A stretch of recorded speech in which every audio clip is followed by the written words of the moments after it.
नमस्कार दोस्तों, मेरा नाम है Shahid Ansari and welcome back to my channel. Please subscribe my channel. मेरे चैनल को प्लीज सब्सक्राइब कीजिए, बेल आइकन का बटन दबाइए ताकि आपको मेरे चैनल के लेटेस्ट नोटिफिकेशन मिलते रहे। आज हम बात करने वाले हैं सेंट्रल वर्क काउंसिल के कॉमन सर्विस सेंटर के बारे में। जी हाँ, ये प्रोजेक्ट निकला है कि आप कॉमन सर्विस सेंटर खोलना है तो आप इस प्रोजेक्ट को लगा सकते हैं। इसकी ERFE और EY जो है, इसका लिंक मैंने आपको डिस्क्रिप्शन में दे दिया है। आप वहां जाके इस पेपर को वहां से डाउनलोड कर सकते हैं।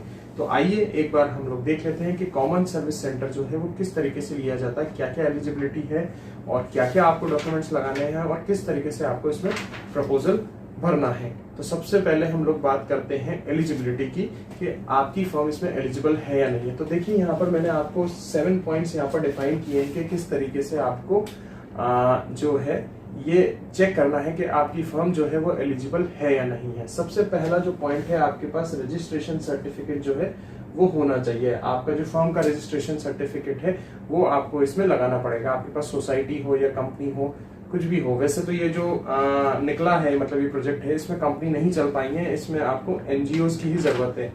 ठीक है, तो इसमें आपको जो भी मतलब आपके पास ट्रस्ट है या सोसाइटी है, आप उसका रजिस्ट्रेशन सर्टिफिकेट जो है वो इसमें आपको लगाना रहेगा।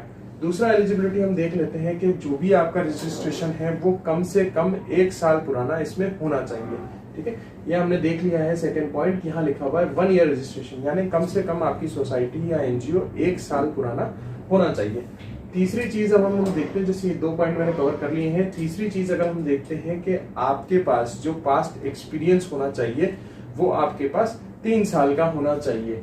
3 years of experience in education sector, यानी आपने 3 साल से पूरा आपका जो भी सोसाइटी है या NGO है वो 3 साल से एजुकेशन में काम करना होना चाहिए, ट्रेनिंग में काम करना होना चाहिए, प्लेसमेंट में करना होना चाहिए। तो इस तरीके की प्रोफाइल होना चाहिए कि तो अगर आपकी 3 साल पुरानी इस तरीके की प्रोफाइल है तो आप इसमें इस प्रोजेक्ट में लगाने के लिए एलिजिबल हो जाते हैं। नेक्स्ट पॉइंट पर चलते हैं हम लोग। 4th पॉइंट है टर्नओवर।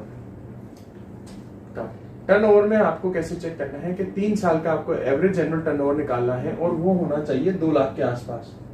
अगर आपका 3 साल का एवरेज टर्नओवर 2 लाख है तो आप इस प्रोजेक्ट को लगाने में एलिजिबल हो जाते हैं। बात करते हैं 5th पॉइंट की। 5th पॉइंट में देखिए आप NGO दर्पण, आपका सोसाइटी का या आपका NGO का जो रजिस्ट्रेशन होना चाहिए वो NGO दर्पण में होना चाहिए।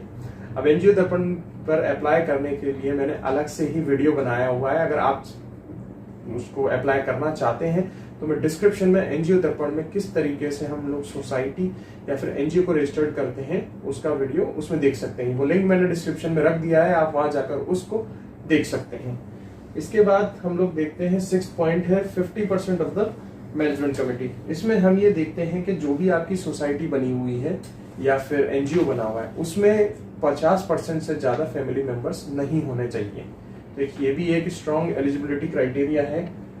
उसके बाद 7th पॉइंट है, 7th पॉइंट जो लास्ट पॉइंट है एलिजिबिलिटी का, वो हम देखते हैं कि NGO या सोसाइटी का रिकमेंडेशन या तो हमें वक्फ बोर्ड से करवाना है या डिस्ट्रिक्ट एजुकेशन डिपार्टमेंट जो होता है उससे करवा सकते हैं आप। जो डिस्ट्रिक्ट एजुकेशन ऑफिस होता है जिसे हम DEO बोलते हैं, या फिर डिस्ट्रिक्ट जो माइनॉरिटी जो डिपार्टमेंट होता है वहां से। तो हम लोग को इस NGO का पूरा जो रिकमेंडेशन करवाना है वो इन 3-4 ऑफिस से आप करवा सकते हैं। डिस्ट्रिक्ट लेवल के ये ऑफिस होते हैं, वहां से आप लोग इनको करवा सकते हैं। तो ये कुछ 6 to 7 पॉइंट्स थे जो एलिजिबिलिटी है। अगर आपकी सोसाइटी या NGO अगर इन 6 to 7 पॉइंट्स में लाई कर रही है तो आप इस प्रोजेक्ट को लगा सकते हैं।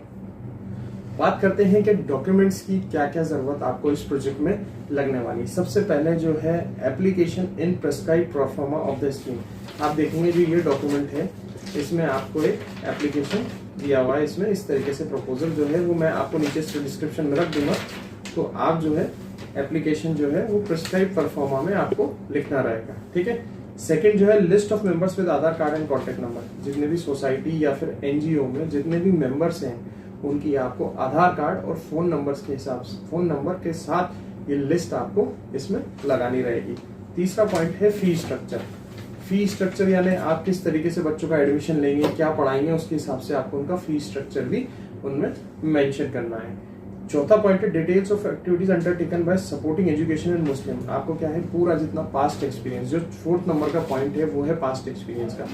पास्ट एक्सपीरियंस में आपको क्या बताना है कि आपकी सोसाइटी या आपकी एनजीओ ने कितने काम किए हैं, 3 साल पुरानी हो, 5 साल पुरानी हो, 10 साल पुरानी हो, तो एजुकेशन सेक्टर में कितने काम किए हैं, फॉर माइनॉरिटी यूथ आपने कितने काम किए हैं। तो आपको एक पूरा एक प्रोफाइल बनाकर उसमें लगाना है पूरा पास्ट एक्सपीरियंस कि आपने कितने बच्चे पढ़ाए हैं, कितने बच्चों का आपने काउंसलिंग किया है, कितने बच्चे आपने प्लेस किए हैं। तो इस तरीके का आपने एजुकेशन सेक्टर में क्या क्या काम किया है आपकी संस्थान में, तो वो आपको इसमें लगाना रहेगा। 5वां पॉइंट है कि आपके पास क्या क्या कितने टीचर्स हैं, कितने काउंसलर्स हैं और कितने मोबिलाइजर हैं, उनकी पूरी डिटेल इसमें जाएंगी। भाई टीचर हैं तो कौन कौन सी ट्रेड को पढ़ाते हैं, काउंसलर हैं तो कितने काउंसलर हैं, किस किस चीज़ की काउंसलिंग करते हैं, मोबिलाइजर हैं, मोबिलाइजर मतलब बच्चों को जो मोबिलाइज करते हैं उनको काउंसिल करके लेकर आते हैं, एडमिशन करते हैं। तो ये आपके पास कितने कितने हैं वो आपको इसमें बताना है। आपकी जो भी रजिस्ट्रेशन सर्टिफिकेट की जो भी संस्थान की कॉपी होगी वो सर्टिफाइड जो है वो भी इसमें जाएगी। आपके पास जो MOA होता है, मेमोरेंडम ऑफ एसोसिएशन, या फिर ट्रस्ट डीड या रूल्स एंड रेगुलेशन, जो भी बायलॉस होते हैं उनकी भी आपको इसमें कॉपी लगानी रहेगी। नीति आयोग पोर्टल का जो मैं पहले से बता चुका हूँ, जो एलिजिबिलिटी में आ चुका है कि आपको एनजीओ दर्पण का जो रजिस्ट्रेशन सर्टिफिकेट है नीति आयोग वाला, वो भी आपको इसमें लगाना रहेगा।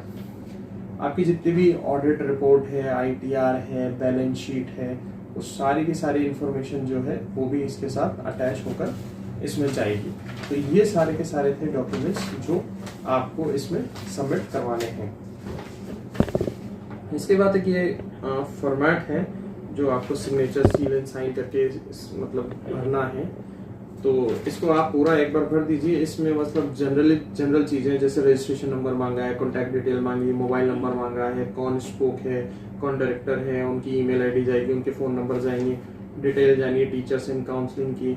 तो ये सारी चीजें जो भी हमने अभी डिस्कस करी है उनका एक फॉर्मेट बना हुआ है।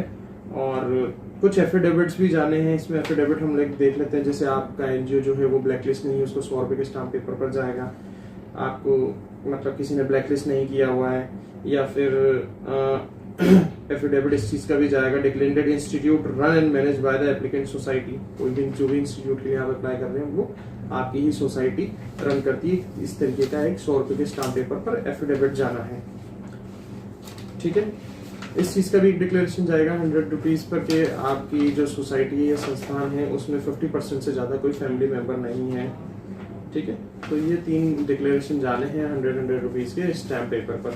तो ये थी कॉमन सर्विस सेंटर किस तरीके से अप्लाई कर सकते हैं और खोल सकते हैं। सारी की सारी चीजें हमने इसमें डिस्कस की है कि क्या क्या एलिजिबिलिटी, क्या क्या डॉक्यूमेंट्स है और किस तरह इसको फाइल करना है। इसकी लास्ट डेट जो है वो 30 अप्रैल है, तो आप इसको जल्द से जल्द फाइल करके लगा सकते हैं।